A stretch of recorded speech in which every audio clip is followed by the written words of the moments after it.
Have you ever found yourself sitting in silence, wondering why being around certain people leaves you feeling more drained than uplifted? Maybe it's a friend who always needs something from you, a family member who never has a kind word to say, or even someone you've known for decades who makes you feel like you're never quite enough. If that sounds familiar, you're not alone. And if you're over 60, chances are you've given a lot of yourself to others over the years. Your time, your energy, your heart, and now you're starting to realize just how much it's cost you. The truth is, we don't talk enough about how hard it can be to let go of toxic relationships, especially at this stage of life. By now, many of us have built long histories with the people around us. We've shared meals, memories, even milestones. But just because a relationship is old doesn't mean it's healthy. And just because someone's been part of your story doesn't mean they deserve to be in the next chapter. Today, I want to have an honest conversation with you about something that takes more strength than we often realize: the courage to walk away from relationships that hurt more than they help. I'm not talking about being angry or cutting people off without compassion. I'm talking about honoring your peace, your growth, and your right to live the years ahead with clarity and freedom. It starts with one simple truth: your time and energy are sacred. At this point in your life, they're more precious than ever. And yet, how often do we find ourselves spending both on people who never give anything back? People who always expect us to show up, fix their problems, absorb their anger, or make them feel better, while never once asking how we're really doing. That's not love. That's not connection. That's emotional debt, and it's time to stop paying it. One of the biggest reasons we hold on to toxic relationships is because we're afraid of being alone. We think, if I let them go, what will I have left? But here's what I've learned, and I say this from the heart: being alone doesn't mean you're lonely. In fact, some of the loneliest moments in life are when we're surrounded by the wrong people. You can have a house full of voices and still feel unseen. Cool. You can be in a long marriage or a decades-old friendship and still feel like you're walking on eggshells. That's not the life you deserve. Letting go is not about rejecting people. It's about choosing yourself.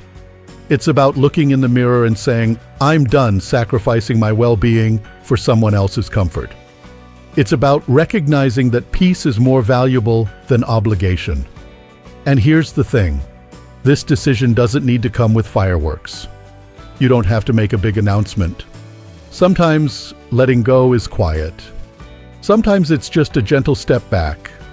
Fewer phone calls, shorter visits, more time spent doing what fills your soul instead of what drains it. I know what you might be thinking, but I've known this person forever. And that's fair. There's a special kind of grief that comes with letting go of someone who's been in your life for years. But I want you to ask yourself something. Have they been good years? Have they been supportive years? Because time alone doesn't make something worth keeping. What matters is how you feel when you're with them. Do you feel safe? Do you feel loved? Do you feel respected? If the answer is no, then it might be time to rethink why you're holding on. And yes, guilt is going to come knocking. It always does. We're taught from a young age to keep the peace, to be the bigger person, to forgive endlessly. But peacekeeping should never come at the cost of your mental and emotional health. Forgiveness doesn't mean letting someone hurt you again. You can forgive and still choose to move on. You can wish someone well and still decide not to let them back into your life. Let me tell you a little secret. When you create space in your life by letting go of what no longer serves you, something beautiful starts to happen. You begin to hear your own voice again. You start doing things that bring you joy instead of constantly adjusting to keep others comfortable. You wake up one morning and realize you're no longer dreading that phone call, that visit, that conversation. And in that space of silence, of stillness, something sacred returns: your peace. I've spoken to so many people who've said, I wish I had done this sooner. They stayed in toxic relationships out of habit, out of fear, or simply because they didn't want to rock the boat. But when they finally let go, they felt like they could breathe again. Their bodies felt lighter, their minds clearer, their hearts more open to the love they truly deserved. It's like finally removing a heavy coat you've been wearing for years in summer heat, uncomfortable, suffocating, but you just got used to it.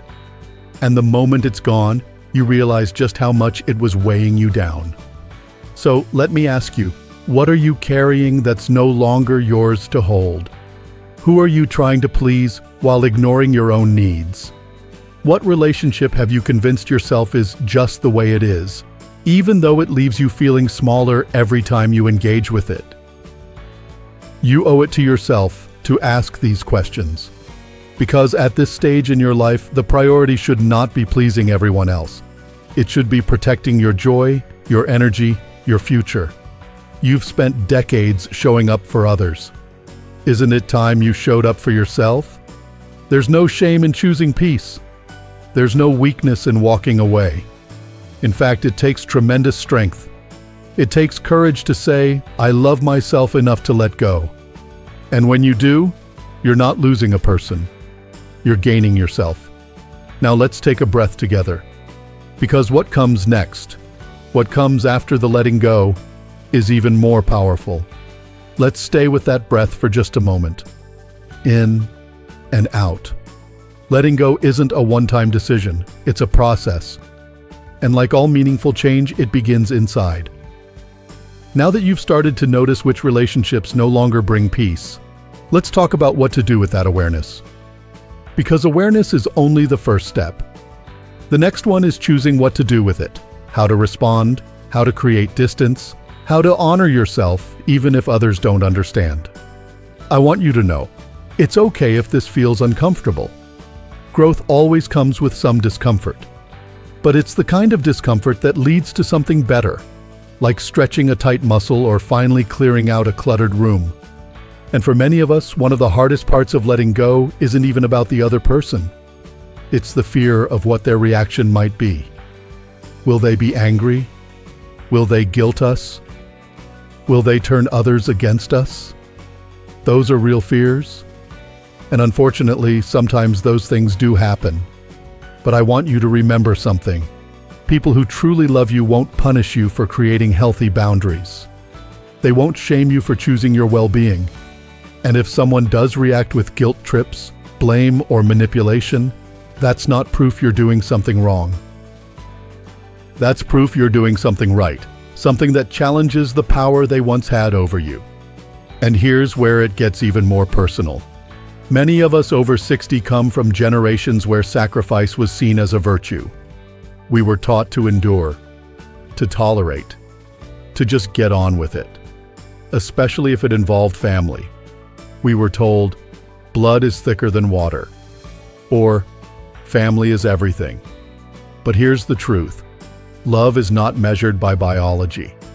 If someone continuously hurts you, drains you, or disrespects your boundaries, their title, whether it's parent, sibling, cousin, or old friend, does not give them the right to mistreat you.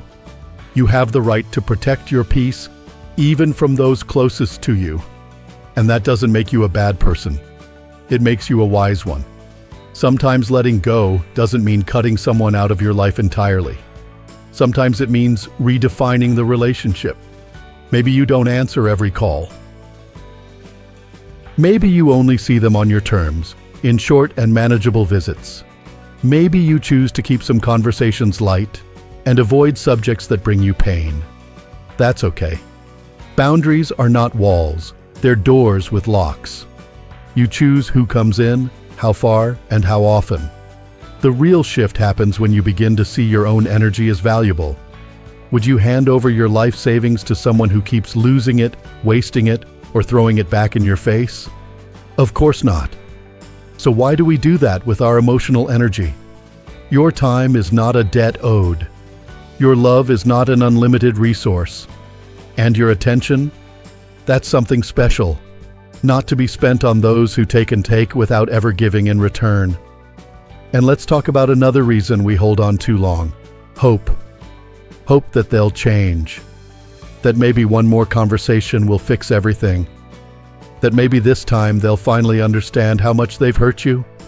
But listen, change is only possible when the other person wants to change. You can't do their work for them. You can't heal someone who keeps reopening their wounds. And you're not required to stand by while someone repeatedly chooses not to grow. You may still care about them. That's normal. You may still wish them the best. That's beautiful. But caring about someone doesn't mean sacrificing your health, mental, emotional, or even physical. Because let's not ignore the toll toxic relationships can take on the body. The stress, the anxiety, the sleepless nights, the tight chest after another upsetting phone call. Your health matters too much to ignore these signals. You deserve relationships that feel like sunlight, not like storm clouds. People who listen, not just talk. People who support, not just need. People who uplift, not weigh down. And I want you to really hear this.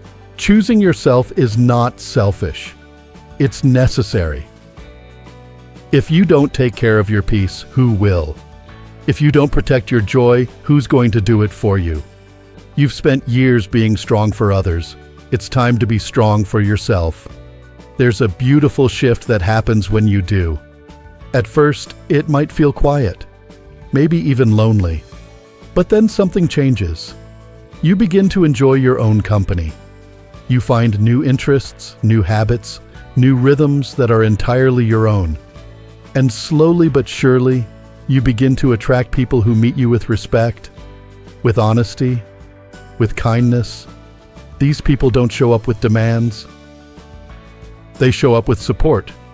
You'll notice the difference immediately because it feels like ease, not effort. That's the reward for doing the hard work of letting go. You create space. You invite better things in.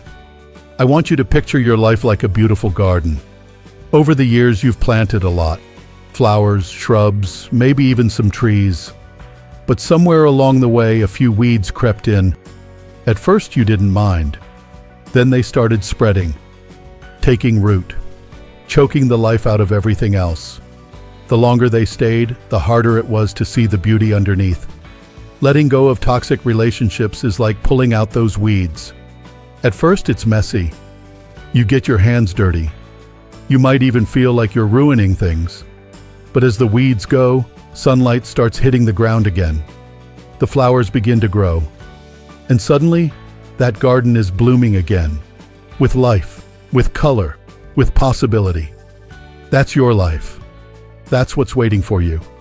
If you're still listening, still here with me, I want you to know something. You're already doing the hard part.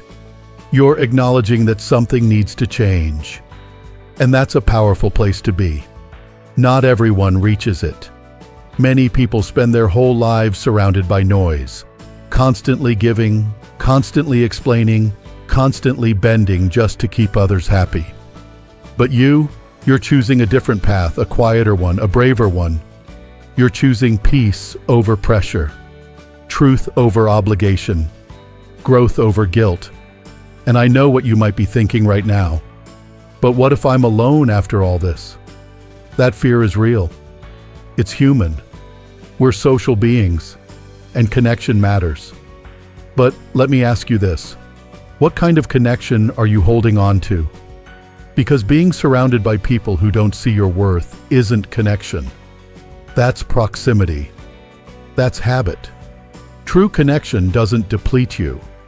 It nourishes you. It feels safe. It feels seen. So if walking away means spending more time alone, then let that time be sacred. Let it be your season of rediscovery. Let it be the quiet in which you remember who you really are. Because here's something beautiful. When you're no longer trying to be everything for everyone, you can finally be everything for yourself. And when you start treating yourself with the same care, kindness, and compassion you've given others for years, your life changes in the most unexpected and fulfilling ways. I want you to imagine what your days could feel like if you didn't have to dread that one call, or that one visit, or that one conversation that always leaves you questioning your worth. What would it feel like to wake up knowing your time was entirely your own? That the people you spend it with actually respect your boundaries, appreciate your presence, and bring joy into your life? That's not a fantasy. That's a possibility. But to make room for that kind of life, you've got to stop settling for relationships that make you feel small. And that includes the one you have with yourself. Because sometimes the most toxic voice isn't someone else's. It's the one inside our own head. The one that says, "You're too old to start over." Or, "You've tolerated this long enough. What's the point in changing now?" Or maybe, "You don't deserve better." But let me tell you something, none of that is true. Not one word of it. You are never too old to choose peace. You are never too late to start fresh. You are absolutely deserving of love, of respect, of relationships that honor your soul, not drain it. You've already lived through so much. You've made sacrifices, faced hardships, overcome storms, and yet, here you are, still showing up, still choosing to grow. That in itself is proof of your strength. So when that old voice comes creeping in, I want you to answer it, not with fear, but with truth. Say to yourself, "I am not too old to change. I am not too tired to choose peace. I am not too late to begin again." Because you aren't. You are just in time. This moment right now is your turning point. Now there's one more thing I want to talk about before we close. Something that often gets left out of these conversations: forgiveness. And no, I'm not talking about letting toxic people off the hook. I'm talking about releasing yourself from their grip. Because holding on to anger, whether it's anger at someone else or even anger at yourself, only keeps you stuck. It keeps the pain alive. It ties you to the very thing you're trying to release. Forgiveness doesn't mean pretending it didn't hurt. It doesn't mean allowing it to happen again. Forgiveness means choosing your own freedom over your pain. It means saying, "I'm not carrying this any longer."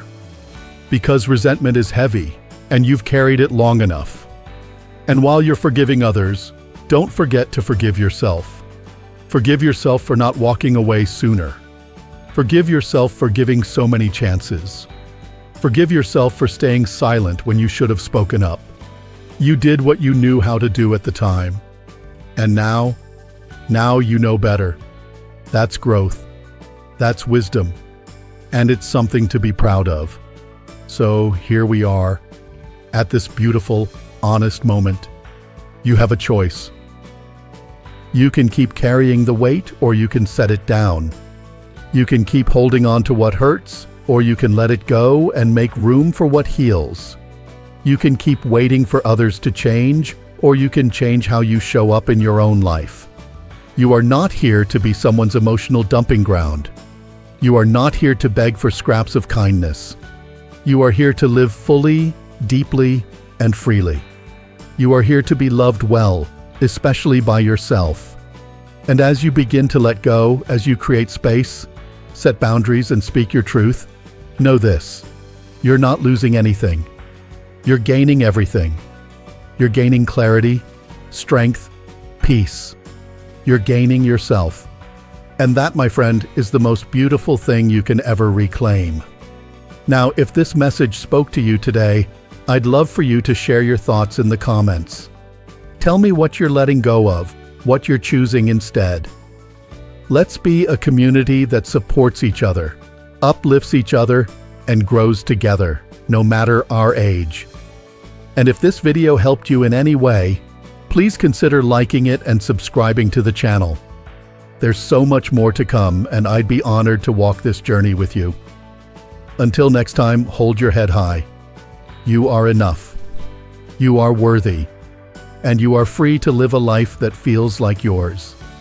Let go of the weight so you can rise.